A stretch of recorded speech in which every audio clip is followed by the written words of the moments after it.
Hello and welcome to class again. Thanks so much for being around. Thank you so much for joining the class today. You previously liked, you shared, thank you so much. But if you've not and you're joining for the first time, please do like, share, subscribe and follow us. And we've been going through a number of poultry diseases, and this is poultry science, and this happened to be perhaps the most feared Newcastle disease. Previously we've looked at Gumboro disease, Mark's disease, we've looked at other diseases that affect the intestine. Today we'll be looking at the Newcastle disease. It's also called pneumoencephalitis. Now let's break it down quickly. It may look big for some people that are new. Anything that has to do with pneumo has to do with breathing or the lungs.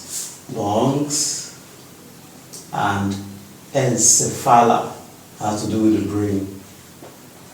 Like I've said previously in other classes, you want to check our previous classes, our previous videos.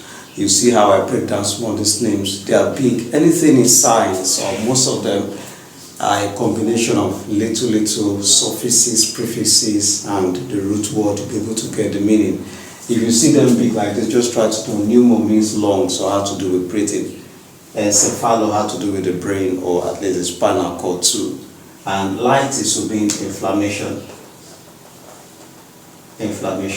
Now this gives you an idea of what Newcastle disease does. It inflames an inflammation of the lungs and also the brain. Now it also affects the digestive system, the internal organ. But let's go quickly. Newcastle disease, ND for short. Now, historical perspective. Now, the history has it that it actually started they discovered it first in Java, Indonesia. However, for some reasons, the name was given after the city of Newcastle in England. That was in 1927. But people feel that it had been in existence since 1886 or thereabout.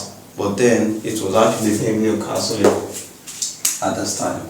Now, what is Newcastle disease? Let's break it down quickly. Newcastle disease, the most virulent one, the most severe one, the most very. Now, the death rate Newcastle can be even up to 100%. It can wipe out an entire farm, an entire flock. It can be less than, it can be entire flock going out. Now that is why it's very. Now perhaps you'll be waiting for this particular topic. This is it. It's very virulent. Now what does it mean? Now when it's said to be VVND, it is viscerotropic velogenic Newcastle disease. Now let's break it down again. This may look big. Viscerotropic and then velogenic. Visceral means the visceral organ. Visceral organs means the internal organs. It's a virus that affects the internal organs and then begin to eat them up, spoil them. Now, visceral means affecting the internal organ, and then trophic means the target place. They say, this is tropical, a tropical disease, or a disease that it's topical, affects this particular part of the body, this particular part of the organism. Now, velogenic means it is virulent. Now, in case virulence is actually another big word for you, it means it is very poisonous or very deadly. So, this very form of Newcastle disease is what? Very virulent, attacking. Now let's define it. Very virulent, very poisonous, very deadly disease attacking the visceral organ. Start from the back. Very virulent disease attacking or targeting internal organs. In which case you have the lungs, you have the brain, internal organs, the digestive system that are covered. Now that is what Newcastle disease. Now let's look at it in light of three forms of it. Now, depending on severity, you have them to be this velogenic Newcastle disease, which is the most severe one. It is caused by the paramyxovirus type 1. Paramyxovirus type 1. Now, it's actually generally Newcastle disease virus, but a strain of it is the paramyxovirus, which is in short as APMV type 1. The family of it is it's from the family of paramyxoviridae. Paramyxoviridae. Let me write it out clearly. Paramyxoviridae. The genus, that is the family, that is in scientific classification, the genus virus of this genus. Now, back to this form, the next in terms of severity is the Newcastle. Now, I've already explained this. Velogenic means it is very, very poisonous. The term meso means mild, or sorry, not mild, sorry, middle level. Meso in terms of part of the skin or whatsoever. Anything is in meso, you're talking about moderate or middle.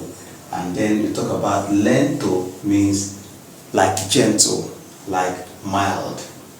Lentogenic, meso, and virogenic. Now, this all look about the severity. Harsh severity, middle severity, and mild severity in Newcastle disease. Now, this is the least severe one. Having talked about this, and for the length of the video, I want you to stay tuned to the next. In the next class, we'll be looking at we looked at the causal agents already, looked at the historical perspective, and what it is exactly. We looked at the three forms: velogenic Newcastle disease, viscerogenic Newcastle disease, lentogenic Newcastle disease. The causal agent, the particular virus, which is the Newcastle disease virus, the strain of it, a particular type of it, which makes it very difficult, very, very severe, is the paramyxovirus type 1, APMV1, the family of paramyxoviridae and others. Now, we'll be looking into the signs and symptoms. In the next class, please stay tuned, watch the next video, and then we'll look at the means of treatment, if there is or not, because most viral diseases, you don't talk about that. We'll talk about the immunosuppressive one, and we also looked at the one that affects the spinal called Marek's disease, immunosuppressive Gumboro. They don't, the viral disease, they don't have treatments for now. We'll look at the treatment, and then we'll look at prevention. I want you to stay tuned to the next class. Please watch the next video. Thank you for doing this, for sharing, for liking, for following. We'll meet in the next class. Thank you.